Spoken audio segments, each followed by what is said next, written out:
What's going on, everybody? KingofDragons 5000 here, coming at you with another figure review. Today we'll be having a look at the Mcfarlane Toys Mortal Kombat 11 Baraka.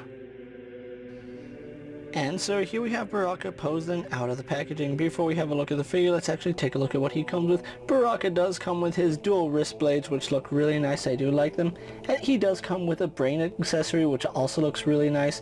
And then finally, he does come with a Mcfarlane Mortal Kombat display stand. Other than that, Baraka doesn't come with anything else, so with that out of the way, let's actually move on to his details.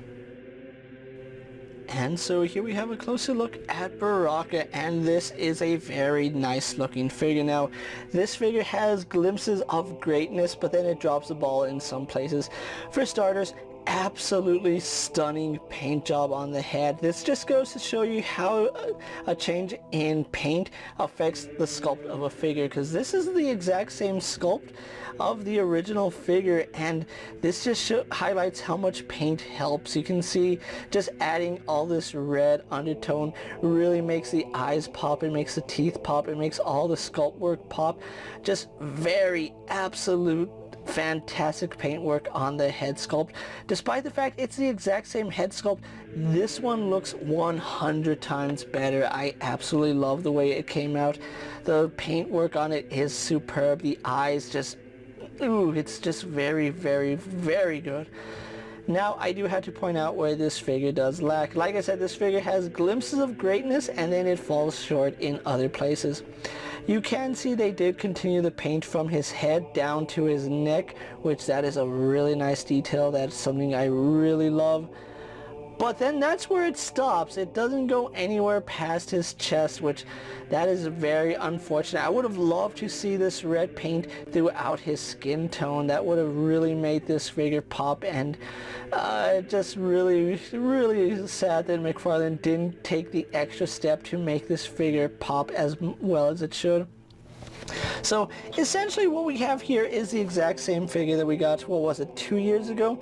The only difference besides the paint, which is obvious, is this new overlay that goes over his torso. This looks very, very reminiscent of MK2 Baraka, where this one was just shirtless. Other than that, the sculpt work is the exact same on both figures, although the paint is different. As you can see, the wraps are two different colors, the bones are two different colors, at least. Yeah, the main blade is a different shade of bone color. This one's a more yellow, this one was more bone. But overall, same figure nonetheless. They did change the wrist pegs to be the same color as his skin tone, which that's better than what it was, but they could have hit that a little bit better. It's the same on both sides, as you can see. And then another thing I prefer over the new one, or prefer the old one over the new one, is the belt. You can see this one has some red and some brown and some silver. This one is just brown and silver. If it was possible, which it probably is, to swap out the belt pieces, I would, just because this one has better paint apps than this one. This one looks a little bit plain compared to this one, just because that red paint does highlight some more detailing. Another thing that they have different are the paint work in the feet. You can see where this one does have that red paint, this one is more brown.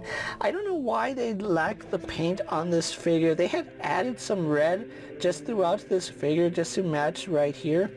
I think this would be a much better figure. Now, they are interchangeable. If you really wanted to change out this Baraka, you can. I'm not going to do that immediately, but it's something I might consider down the road. But yeah, essentially the exact same sculpt that we got, so there's really nothing new. These protrusions are still very sharp, so do be careful how you hold this figure and how you adjust it. And then these ones right here, they are a softer plastic, but they are still hard.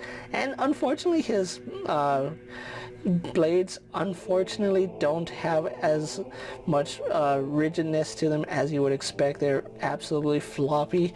I think the old ones, these ones are just as floppy, but yeah, I would have preferred a more rigid plastic than what we got, but it's still an overall nice looking figure. So with that out of the way, guys, let's actually get them compared to other figures you may have in your collection.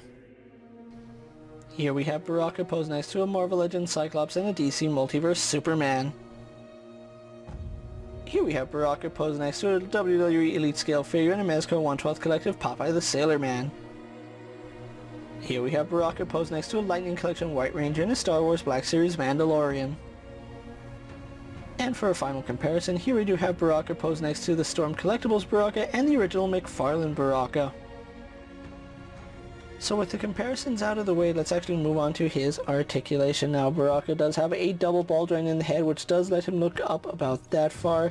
He can look down about that far, can tilt his head side to side really nicely, so it gets some really good range. Does turn left and right, no problem. We do have a ball joint here in the shoulder, which does go forward, back, up, and down. Works really nicely. Then it does hinge out to about right there. Does go all the way around.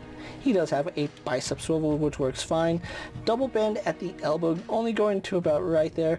He does have a ball jointed wrist, which is very stiff on mine. I've only gotten the left side to actually articulate. This side, I just cannot get it to move for whatever reason. I tried a hairdryer. It just doesn't want to move, unfortunately. He does have a mid-torso joint, which doesn't go too far forward and back, and it is a little bit hindered by this rubber overlay, but he does have a lower ball joint as well, and that does lean back to about right there. He can crunch forward surprisingly well, and like I said, because this is a rubber overlay, it will move and flex as you need it to, so that does work nice. It does rotate very nicely, as well as goes all the way around. Legs do kick forward only to about right there, which is respectable given everything he has on him right here. Goes back out to the side fairly well. I do like that. We have very little thigh swivel. We have a double bend here at the knee. Then we do have a swivel here above the knee, so he does kind of have a swivel joint right there. He has a ball hinge at the ankle, which does go forward and back really nicely. Does rotate, gives us forward facing pin for rocker ankle, and then we can rotate that to give him a true rocker ankle. And then finally he does have a toe hinge. So overall, Baraka has the same articulation you would expect from Mcfarlane. It's a very nice looking figure, and I really appreciate what Mcfarlane did here. So with that out of the way, guys, let's actually get him posed for my final thoughts, and then we'll wrap up this review. And so here we do have the Mcfarlane Toys Mortal Kombat 11 Baraka pose for my final thoughts, and overall I really do like what Mcfarlane did with this figure, although there are some things I'm not a fan of. For starters, I love the paint apps that are on his head. This just goes to show you how good paint apps can make a good head even better. I absolutely love the original Baraka head. The paint on this figure makes me love this figure even more now. I would have loved to see that paint that they use on his head and neck throughout the entirety of his skin tone. I think that would have made it look so much better and so much nicer. Another thing that I would have liked to see, some more colors in his wardrobe. I know the original Baraka had some maroonish red on it. This one just has the brown, which it looks okay, but I would have loved to see some more color just to make things pop on this figure a little bit more.